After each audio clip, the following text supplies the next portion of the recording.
Like I said, it's just like, to me, it's like the only thing's missing is a pint of lager. Yeah. Lee, thanks so much for coming in and talking to me. The second podcast we've done, so that's not nerve-wracking, but it's nice to have someone I know so well to come in. So we met in late 2018. Yep. So what's that? 7? Yeah. So just over 7 years ago. I remember it well. Good. Before we get into that, do you want to tell us a bit about yourself, what you're doing, who you are, what you get up to day to day? What's going on? Lee Madden, Jersey born. Left the island when I was 4, moved to Blackpool. Mum swapped Blackpool for Jersey. Not a fair swap, as I like to say. Spent the next 10 years trying to get out of Blackpool. Joined the military, had a military career. Left the military, became a policeman in Cheshire. I was in Jersey one day and I saw a policeman driving down Corey Pier, his arm out the window and a cigarette. I thought, that's what I want to do. Joined Jersey Police. Yeah. Did that for 2 years. Dad died. He was a restaurateur. Romantic notion, I'm going to be a businessman. Left the police force, opened a Thai restaurant. In Jersey? In Jersey. In Jersey. Taste Thai in Columbia. Closed then. Fantastic. I loved it. Loved people, loved the cooking, loved the food, loved the people. Bad partnership, unfortunately. It collapsed. It cost a lot of money. And then another business venture with my brother didn't work out. Learned a lot about business, how not to do it, to the point where business closed, divorce, no money, no car, no house, 4 nights sofa surfing, thinking, what the hell am I going to go and do? Didn't have a bank account. What was the second business? What was the Blueprint Signs. Okay, yeah. So we did signage, graphic design, and all things that I had no idea about, really. Yeah. So you're reliant on production staff. I was trying to do the business, and lots of lessons were learned. Mm-hmm. Anyway, then I left. Was left in a pretty shitty state, really. I realised I had to do something about it. Started getting back my police and military attitude of get things done. Let's get back on the truck. Stop being so negative. Got a job working for a government agency in education called Advance to Work, where I worked with kids from 16 to 21 who had barriers to employment, and we supported those into employment. So we find them work placements and things like that. Yeah. From there, that progressed to Advance to Work and a program that I created called Foundations, that worked with people who were unemployed, who had the significant barriers to employment, criminality, illness, depression, drugs, alcoholism, all those sort of things. People who weren't ready for work, and this program got them working in a safe environment before they went to work in the real world. So I did that for a number of years, and I said I've never, ever, ever go into business again because I was stung so badly, and I thought I just want this easy life. I was working for government. I realised that at the time, government had some fantastic managers, but no leaders. Mm-hmm. The attitude wasn't to get things done. The attitude was just to get paid, go home. It wasn't for me. Yeah. Because I've been working with employers and people, recruiting effectively, people with barriers to employment. I had met Hillary then. Mm-hmm. My fiance of 11 years. Yeah. I'll get round to it. And I was in St Mary's pub, and I thought, I'm absolutely devastated. I was really down, I've got to change. And I was in St Mary's, in the pub, in the beer garden. Mm-hmm. And this is a true story. It was a beer mat. Right. And I just wrote out some ideas in a beer mat. And GR8 was given to me by somebody else a few years ago for GR8 marketing, which I never did. So GR8 Recruitment came to life. And from that idea, I went to Jersey Business, told me how to write a business plan. Okay. I got the business pack about how to incorporate a business into everything else, did that. Okay. And then a year later, I was at your door. Yeah. That was good. I mean, in terms of, without getting too depressing, in terms of getting to that first Thai business, what was because I had my own situation where I went into business with someone, we were 50-50, and after a few years it wasn't, we had completely different views of the world. What was the reasons, do you think, that it didn't work out? Were you 50-50 partners in the first one, or what happened? So we agreed that we were going to be 50-50 voting. Right. Because he had more skin in the game, right, it was 58-42 shareholding. Right. But we agreed verbally. And I said, I've got a shareholders agreement. Can we sign it? He said, the lease is more important. So I negotiated the lease down. I negotiated the lease down. I negotiated a £30,000 overdraft for the bank. Right. I negotiated it. So now I've got a lease in my hand and I've got the overdraft in my hand. And he's happy. I said, sign the shareholders agreement. I'm not signing that. Wow. So I was in. So one day I went to the restaurant and he changed the locks. You joking? Oh my God. I was starving. Yeah, changed the locks. And then I made the biggest mistake of my life. I got lawyers involved. And I lost everything. And some marriage.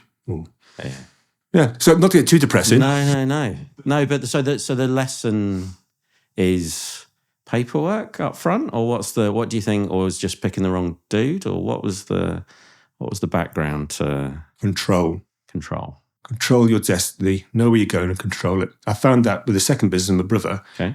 We had a situation at the end of it where I just walked away because I didn't have control. Right. So the key thing for me when I started this business was I'm in control. Yeah. I control the destiny, what we're going to do, how we're going to do it. I'll take advice, I'll take guidance. The very first thing I did when I wrote my business plan was go to two mentors and said, will you act as my NEDs? Will you act as my board?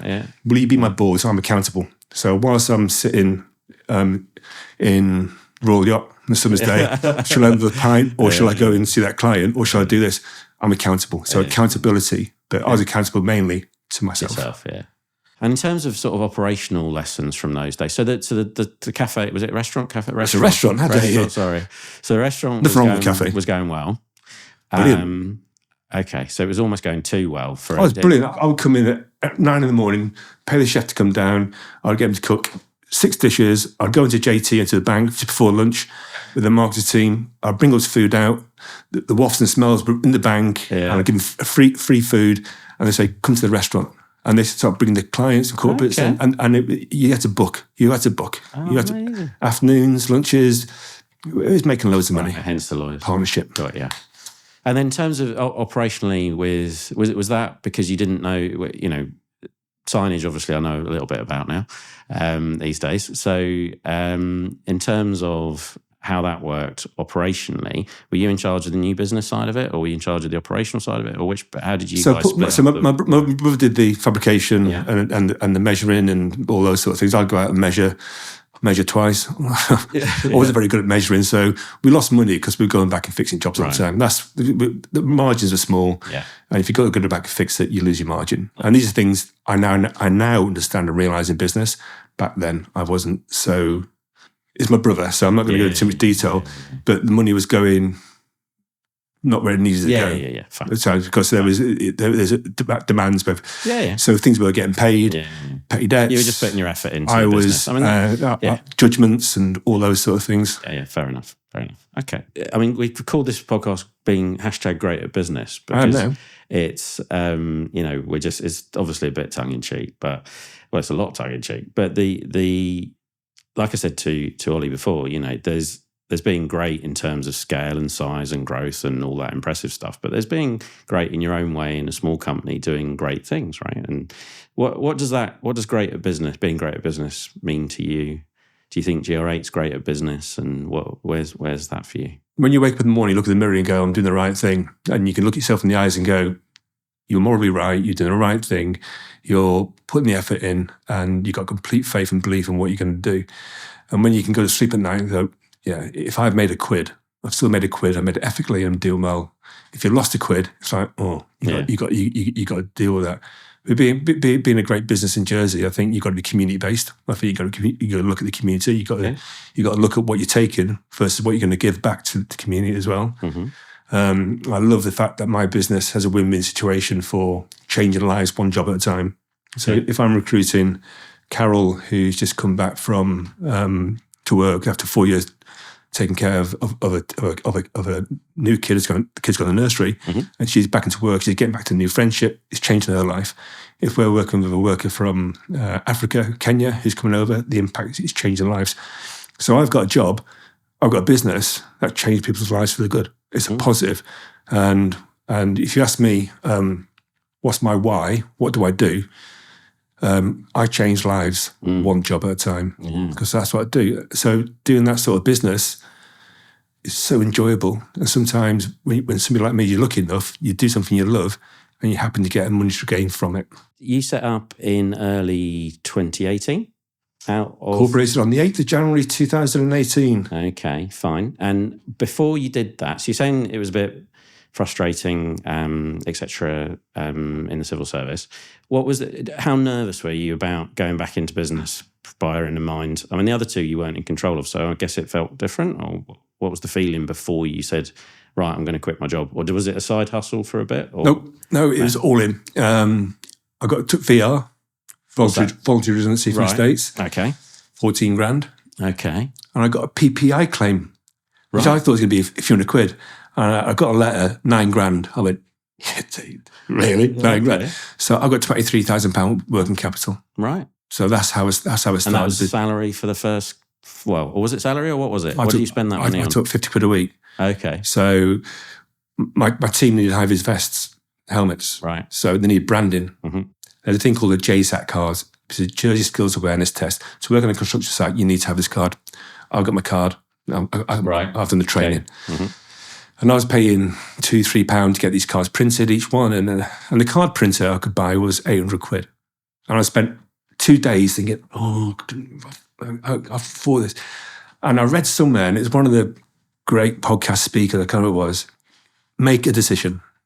Actually, it was make an effing decision. Yeah. So I went, I'm going to buy it. I'm going to make a decision. Ever since then, I make decisions. Okay. I make a decision. This is what we're going to do. I've got a board, but I'll go, this is what we're going to do. We need to get there. Let's make a decision to get there. And I think it's that real drive to go, there's all these factors, but in the military, when you're a soldier, you get orders and you go on patrol, and before the orders, they say, objective, what you're going to do. And if you get hit by the enemy, you get a thing called contact. So you make a plan for contact. We're walking along, we get ambushed. Yeah. You're going to do this, go and do this. And the reality of when guys have come into contact, I have never come into contact, enemy fire like that, is they do themselves and boom. And then they make the plan. Yeah. So they say no plan survives first contact. So if you're 60% ready in something to do, go for it. You're ready. Because you're going to, if you think you're 100%, 40% is going to change anyway. Yeah, so just get on with it. Yeah. Get it done. Yeah. And iterate when it happens. So yeah, see how it's going and deal with it. Because things are going to come left of field. Yeah. And so when you were setting up, you had a bit of money to get going. You didn't need, it sounds like you didn't need to take a huge amount of money out because some people setting up have got used to, they've got a salary, they're working somewhere and they can't, it's quite risky to go and set up a business. But so that was going on. And so that would have, in terms of getting your first person to your first recruitment, how did that work? What was the first recruitment? First of all, Hillary had her own property. So I was paying her X per month when I was salaried. She said, don't pay me. I said, this is January.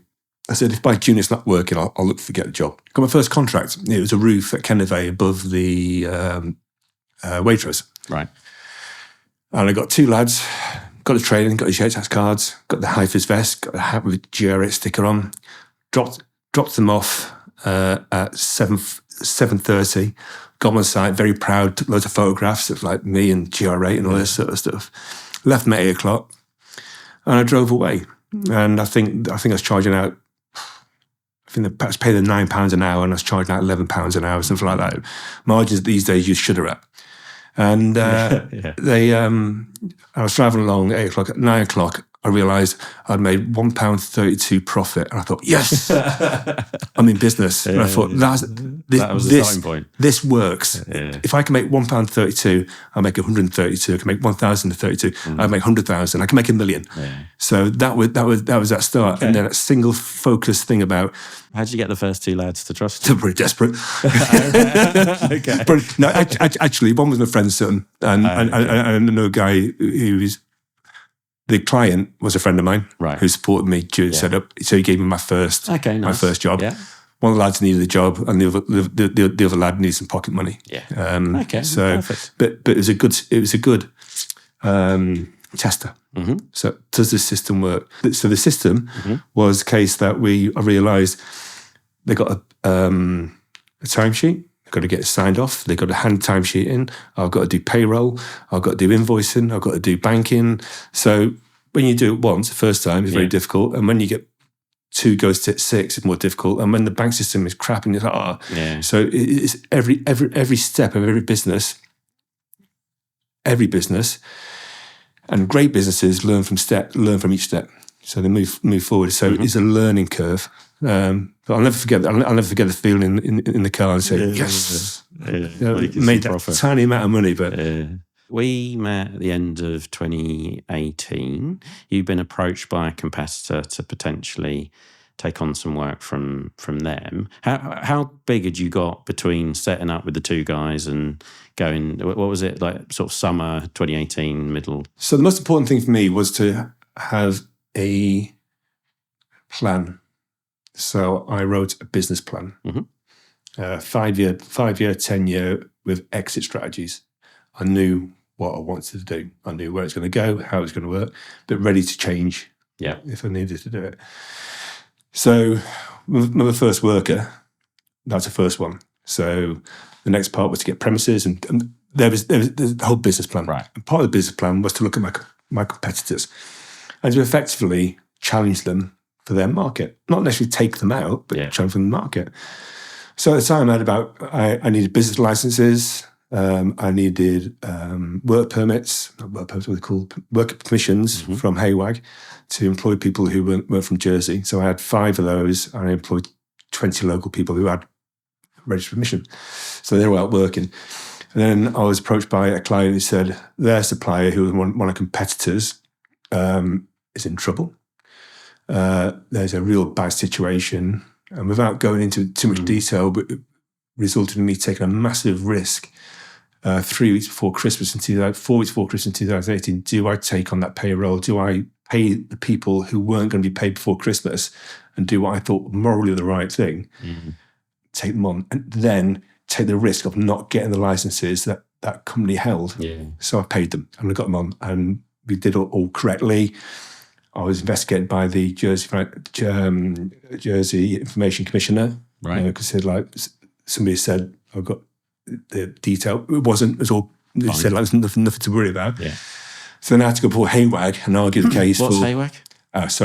Housing. Right. Housing population. Like yeah. So I wanted this firm's 40 licenses. So that was going to increase my business. So how many licenses did you have before 5. that? All right. I had 20 people. I had 25 people working for me. Right. So they approved it. So you were more than doubling. Yeah, you were times. Quadruple. Yeah, quadruple. Quadruple-ish. Yeah. Didn't work out that way. But so they gave me 35 plus my 5. I had 40. I had the same as that business did. So overnight, I went from, I say 25 people, it's probably more like 15. But I went from overnight from a small business, from a payroll of £15,000-20,000 to a payroll of £75,000 a week.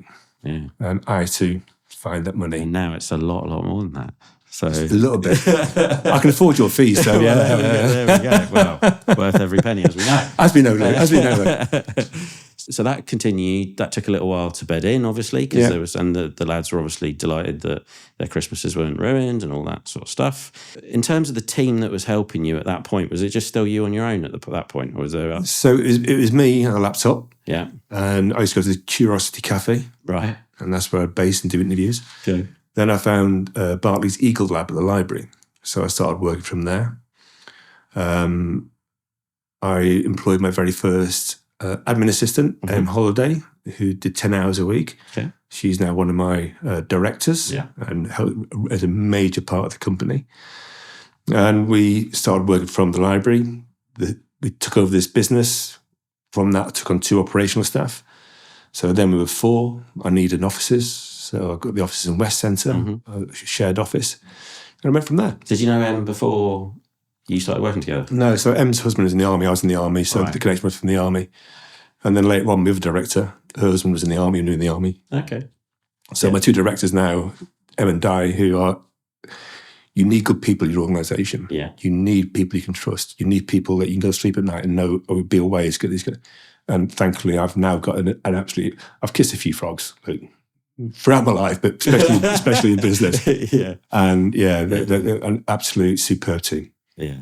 And then, so Em's been there since when? 18. 18. Wow. August 18. Okay. Then if you remember, Luke, we through a mutual acquaintance, I was introduced to you because MLS just got this big business. Yeah. And somebody said, "You need to see Luke Smith." I said, "Who's Luke Smith?" And he said, "He's a purpose." And he said, "Look."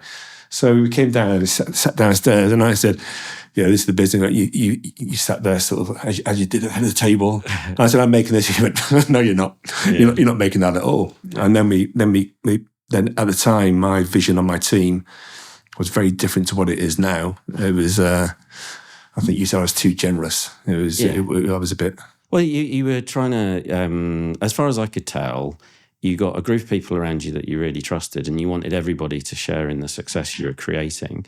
But the downside risk of that was that not everyone thinks like you. The thing is that we had the same situation today. Somebody came in, potential new client, he's sort of saying, "Well, I'm making this." And I'm like, "Well, hang on, but you're not paying yourself much. What would I have to pay you if I owned the company?" He was like, "Well, 125,000 or whatever." I was like, "Okay, so you're actually making this." And I was like, "All right, yeah." And that it's amazing how often people haven't had that conversation. And so well, it was you. Yeah. It was you said to me, "So what's your commercial value?" Yeah. And I think I was paying myself 500 quid. Yeah, 500 quid a week at the time. Yeah. And you went, "This." And the people who was remember the time, maybe they should be paid that. And so I paid myself a number, which was the highest number because I was at the top of the tree. Yeah. And then I told the people that what they were getting, which was more than it started kickoff. But out of all the people I've had working for me at the beginning, and when we first met, there's only one left, and that's the amazing M. Yeah. What happened during COVID? What was it? Did it we stop? Grew. You grew. We grew. How did you do that? Positive attitude. Oh no, it wasn't. It bloody was, mate. It wasn't just the positive won attitude. the lottery. Otherwise, Ollie would be just the most excited, happy person the whole time. So what I said, something other than a happy attitude. So what happened? COVID was happening. We had all these guys out to it. At the time, we didn't have the work permits. But local, everybody was local. Our workforce was local. We didn't have people in from Africa or around the world that we do now. Yeah. So I remember I woke up and we said, "This is closing down." And I got the team together and I said, "This was March." I said, "By June, this is going to be over." Right. What we're going to do in the next 3 months is make ourselves so strong that on the 1st of June, when we come out the blocks for this, we're going to be amazing. And we're going to be the best possible place. Let's look at our policies, our resources. Let's look at why we got downtime. COVID happened and we redeployed all my team into nursing homes, into hospitals, cleaners. We moved all our resources. Then we started working with retailers, and we had a rate where we were charging 50%. Oh, no, right, that's the next thing. So we started making this money through hospital cleaners, and I was heavily criticised. And at the time, I gave a sorry, that's fine. I gave all good. I got about what some other people thought. So I said, "I'm going to ring fence 50%." Yes, I remember that. All the profits we're going to make of this, net profits, ring fencing, I'm going to give to charity. So we were busy. But because we were so busy, we were learning quickly. Yeah. And failing was safe because you bounce back because everybody needed it. So we learned so many lessons about payroll, who to work with, who not to work with, what to do. The weakness. I lost 2 of my team at the end of that because they weren't in. They weren't GR8. So COVID was a nightmare, but I planned to come out of it really, really, really strong. At the end of COVID, but COVID wasn't. But actually, so you redeployed people with the manual labour that was being done on the sites. You just redeployed the team a little bit, but we also all the hospitality teams, the hotels, they had to shout. They were closed, so we would put in waiters, chefs into cleaning jobs. Okay. So we would deploy. We would go into supermarkets. All sorts of ambulances had about 4 guys on every shift, clear analysis, because every time I took a patient, I do deep. Yeah, so it was identification of demand rather than positivity. It was the demand. It was. Okay, it's agile business thinking. It's been agile, looking at what you've got. Yeah. How does it fit the situation? How does it fit the situation? Where else can they go because they're not currently needed where they are? Yeah. That's the. But the positivity comes in. Yeah. Let's see what we can come out of this, and don't see it as a negative. Let's not go and sit in the sunshine and drink gin and tonics in the garden. Let's see what we come out of this. And I think it's that resilient, positive attitude that you need to build a successful business. Yeah. And a bit of luck. Really? Yeah, it was a bit of luck, because I've right place, right time, and then you make the most of it. Maybe. Since then, just to finish off the journey to now, so post-COVID, actually things were building back quite quickly. Actually grown pretty fast since then. The last couple of years have been very fast. You know, we were doing well. We were doing well, and then hospitality sector, we saw that there's going to be a massive downturn in hospitality because with Brexit coming, transient workforce, we weren't going to get the people arriving on a plane. Can they get a job in a building site? Can they get a job in a hotel? That was going to stop, because if you didn't have settled status, you couldn't come without a work permit or visa. You're outside the common travel area. So I said to the team, I'm going to go to Kenya. I'm going to go around the world, find somewhere where I can recruit people for the hospitality sector. Okay. And the journey goes, anyway, I ended up in a place called Utali College in Nairobi in Kenya. Mm-hmm. And me and a friend of mine, Alan Moore, an ex-army mate, we interviewed 250 alumni at this college. Right. And we selected 120 for jobs. This is in November 19. Selected 120 for jobs in Jersey and Guernsey. The hospitality sector started in April 2020. So we came back, jobs, sold it to the businesses. They were taking staff. They were happy. They were paying a rate. There was all agreed. COVID hit. Mm. One person made it through from Kenya. Why was it that Kenya was okay? Because of Kenya, English speaking, similar laws, education systems. In terms of they're not in. Are they in the CTA? I don't know any of the rules. No, so Kenya's in Africa. Yeah. It's a big country. Really? So, but you should go. Why was it? Why did you pick that? Like, why was that country okay for people to come to Jersey and work here? What happened? It's a work purpose. So if. Could it be any country? It could have been. I chose. It could have been anywhere. Yeah. English speaking. There was a link to Kenya and Jersey anyway with the Seymour Group. Right. So we knew that's worked in the past. Okay. So there wasn't a special law, is what I'm saying, around that. Okay. I looked at different countries. Yeah. I thought, where do I want to go on holiday? Yeah. And that happened to be, and that's been constant source now of. So COVID happened and all that stopped, and then COVID happened, and people started coming, and we started charging. Hospitality was on its arse, so we said for the next 6 months of this year, we'll give you half price rates. My accountant was really pissed off; he wasn't happy, and we filled up the sector in Jersey and Guernsey with hospitality workers. Later on that year, I was back in Kenya, and I said to the team, we're going to employ construction workers, we're going to house them and put them out to work, because we're not getting the workforce for construction into the islands. And it's a massive, and I was told, Di, it's too risky, not going to do it. Yeah. I went to Kenya, found the first Kenyan guy called Ayub, who turned up, and I found this afterwards. He borrowed the last £2 from his wife to travel these 6 hours to get to meet me, and that was the money. He had no money, no nothing. They were living in what we class as a slum. Yeah. And I said, right, let's give you a chance to give you a job. So he's the first one, and he came over later on in 2021, and now we employ around about 100 guys between Jersey and Guernsey supporting the construction sector. When you went to Kenya, you were just emailing. How did you pick that place? Like, what was the reason that you picked the place you went to do interviews? So there's a guy called AK, who's a member of the Jersey Field Squadron. I was a soldier. I was a chef. I was a chef in the squadron. I was talking about the business, what I was thinking about doing, and he's always been a good mate. He said, "Utali College, speak to Bernard." So I rang Bernard up, and that's how it started. Because I was going to go to Kenya, book a suite in a conference room in a hotel and do it that way, but well, there we go. But that's how it went. Perfect. And going to Guernsey, what happens then? So in terms of the supply of people, you had coming over, how did you get going in Guernsey? I was coming back from Kenya. Yeah. The team here will speak to all the hoteliers and businesses about getting people, and there's a lot of excitement. And I'm in the, I was in the lounge because I did fly business, and in the morning, and I got a cup of tea, and it was tea. And I looked at the local news, and a guy called Alan Sillett, who had a hotel in Guernsey, and he now heads up the Guernsey Hospitality Association, was talking about how happy he is that he's got the work permit process in Guernsey. So I rang him from the airport and said, "Hi, Alan."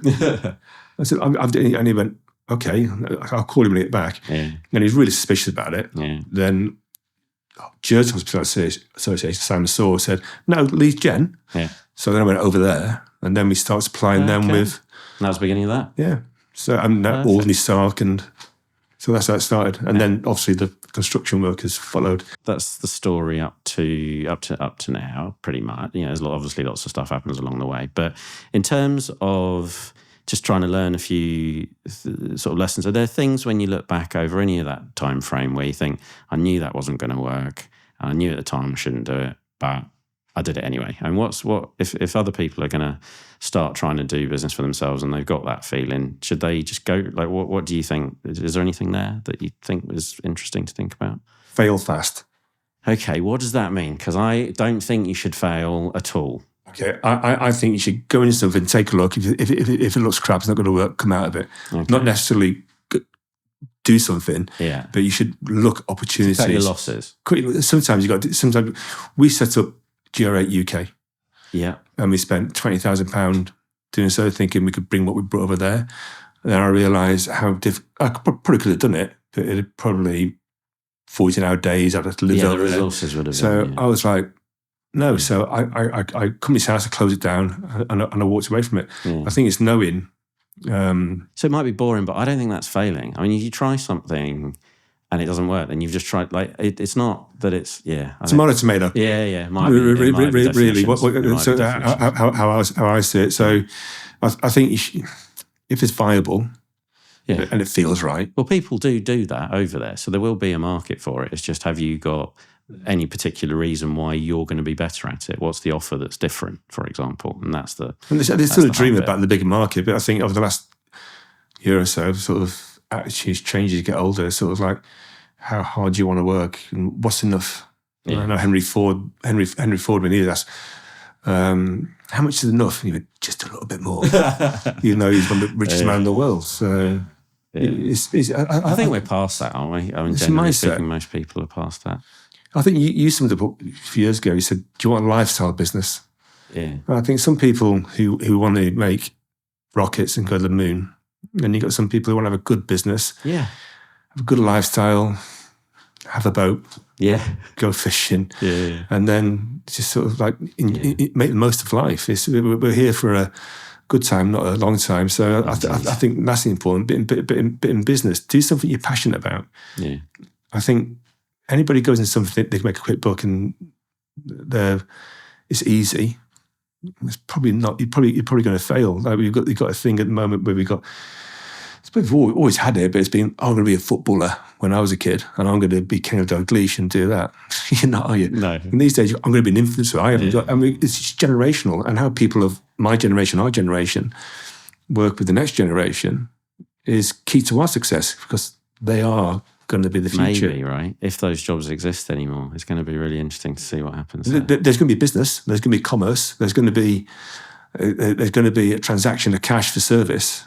Well, depends who you listen to. Then I mean, the whole thing with free service, I don't understand any of it, to be honest. The whole concept of everything being free. Yeah. So, in terms of running a great business, you've got trying to find new work and getting people to say yes. Operationally, you've got to deliver on your brand promises, and financially, you've got to make sure that you've got working capital and you've got enough profit to make all the risk worth it. And that you're investing your time and your money in the right place.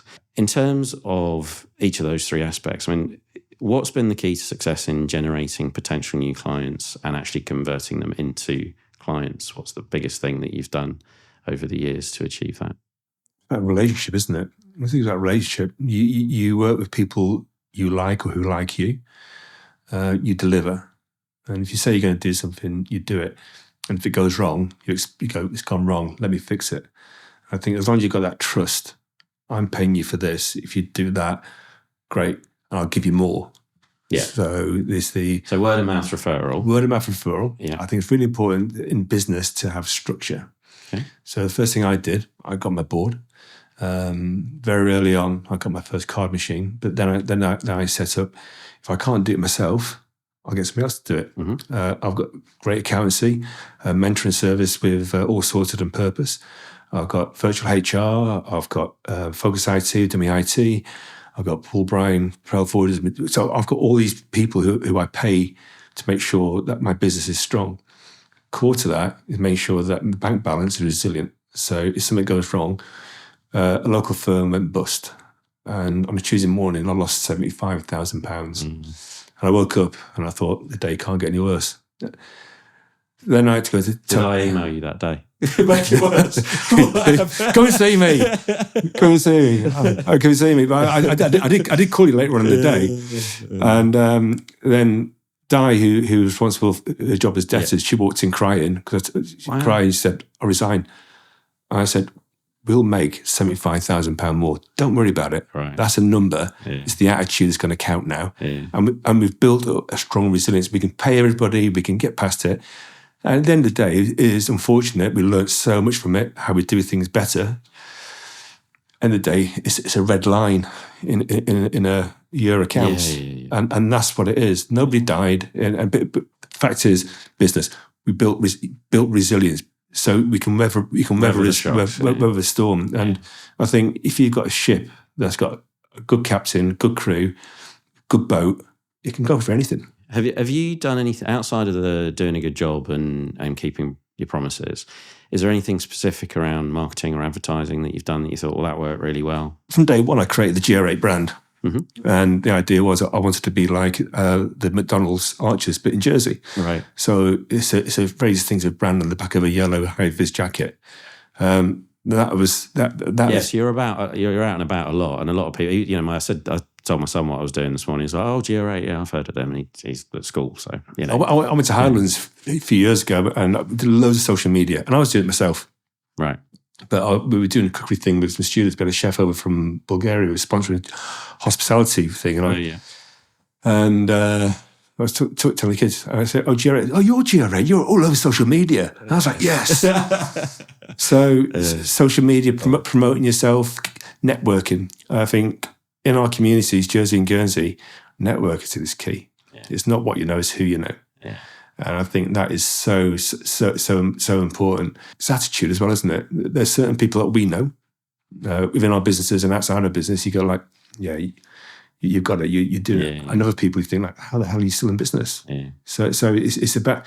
I think it's about relationship is really, really key as well. Especially networking. Jersey is everything. And operationally, so what's the investments that you've made to either in tech or in process that you think have really helped? Because it's a relatively low margin business with a very high volume of people and clients, and there's a lot going on all the time. How have you made that as efficient as possible? What's been the best things that you've done to do that? It's all about sort of doing it and learning from it, isn't it? So you look at the payroll, getting the paper pay sheet, processing it, and having 5 touch points. We've now got it's all electronic. It flows in and it flows out. We moved from a process that took 4 days, sometimes 4.5 days, to less than a day now. Mm. So we use tech, we use AI. And is that bespoke stuff that someone's developed? Or because a lot of people I speak to say, "Oh, I'm going to build an app." I'm like, "No, I'm sure you should do that." It's been so we use a thing called Zoho, but we got bolt-ons. We use offshore payroll, but I got an invoice off offshore payroll. A new firm. I said, "Who's charging me money?" I didn't even know it'd been rebranded. Yeah. So Luke does my payroll as well, and so it's been as efficient as possible. We did a complete rebrand of GR8. Why did you do that? 3-4 years because we did market research, and people said it's black and yellow. Very masculine, very construction, but you want to try and put somebody in a nursing home or you want to put somebody in a shop. They see the brand and they think, construction worker, Not for me. cup of tea, fag. Yeah. And it's not. So we changed to a very soft pastel colour, with every pastel colour reflecting a sector. And then we stopped doing work in the hospitality sector because it flatlined and we were losing money. And we started focusing more in other areas. So we just enter in new markets now. We do a lot of work, a lot of traction with high net worth individuals. So we're bringing in housing staff, we're bringing in butlers, we're bringing in drivers, we're bringing in gardeners, we're bringing in groundskeepers, things like that. So there's always... Is that mostly from Kenya, or is that from anywhere? Is that subject to client from the UK? Not from Kenya. Oh, right. So we create links with the right people. I won't tell anybody where it is. but you create markets. You look at niche and you create markets. So we've done that, and there's something going to be launched in the next few weeks. That's something that's very high end, glossy. That's going to go like, it'll attract a certain sort of personnel. Where did we create that? Did we create that by getting a designer, paying him £45-50 an hour for 2 days? AI'd it. Yeah. Got the concept. Now we pay a designer, recreate that with the correct fonts and things like that. So what you can create is work smart, not harder. Yeah. And the operational, so Zoho and other bits, you've got Soho, we got payroll service, we got payroll service, Zoho, we got a we got automated timesheets, so all the timesheets are automatically, they're all geolocated. The lads doing timesheets automatically? It's all on the phone. On the phone. All on the phone. There's always ways to improve it. We just got a better business grant last year. Okay. It's 18 grand, so we got 9 grand. And that's got all the team right up to date on 365, PowerPoint, SharePoint, and all the files, OneDrive. So everybody now starts working from that platform. So it's reduced time. Emails are reduced by about 25%. We're now looking at the next phase of that. Next year, another grant, we're looking at a full 365 system where we can get rid of Zoho and the £22,000 a year. We can look how that can do payroll. Yeah. We can look at how that can do timesheets. We can look at that.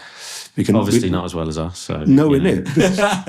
But you know what? Do you know what, mate? That's an interesting fact. Yeah. I'd rather pay more for a personal service than I would for an automated service.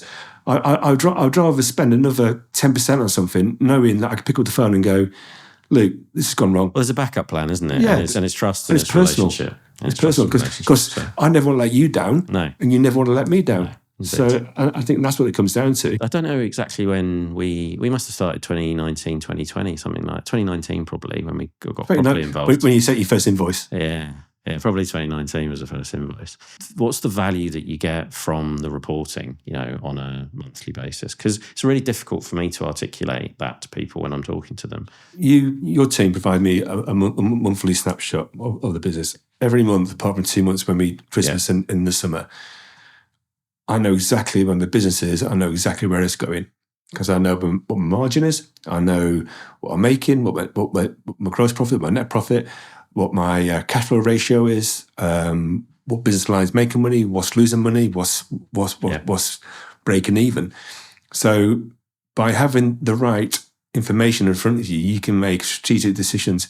I don't go into my accounting system as much as I used to because other people do that. Yeah. So I've got a team that do that for me. I can go into it and look at it, but the live data I can work on is a report that all sources give me because it gives me a complete indication, overall picture. And business is about money. Yeah. So how much money have we got? The value of the company. I've got the line now. Net asset value. Net asset value. Yeah. So that went to 6 figures. First time. Yeah. And the first time you see that, bear in mind, 7 years ago, for £1, a pound profit, you think now that the true value of success are numbers. But I think it's, for me personally, it's not going to be for everybody. It's what you create and what you see every day. I'm a great believer in what we're building is building for the future. Mm-hmm. I'm a great believer in what we do. So great is the man who plants trees knowing for the shade of which they give he'll never enjoy. And I love that. I love the fact that my exit plan involves giving forward, and it involves yeah, the future, everything that I do in my other roles that I do outside of GR8, it's all about that giving back in the future. Next year, I'll have done this for 20 years. So that's a long time, and it might take a bit longer to finish the plan. But I don't want to do it forever. You know, I want to do aspects of it forever. I still love talking to people about their business. I had a new business pitch this morning. I love talking to new people about what's going on with them, helping them, you know, giving them the realization that they're not making any money. You know, that's a sort of sadistic pleasure of mine. So, you know, there's definitely things. But at the same time, you, people like you sort of like open the truth. Right? You're not making any money, but to make that money, you've got to go and do this. It's direction. And it's being. And you, Julie, your team, George, you're very good at it. And I would say this: GR8 is multi-million-pound turnover business. It's high turnover, low margin, as you said. But it's a good business, and it feeds lots of mouths. Yeah. Everything I do is about people, and as I said before, it's about structure, getting the right people, being with the right people. And you, Luke, were one of the right people, because I would say, I'm not saying I wouldn't have made it about you, but I think it'd have been a lot more difficult in the formative years, and even now we still have serious conversations about business. Yeah. Anybody doing a business, get some good people around you, mentors, people you can ring up and say, "This is going wrong. What to do?" And you need a clown that speaks truth to power. So good stuff. All right. Well, thank you very much for talking to me. It was really good fun. So, cheers, mate. Cheers.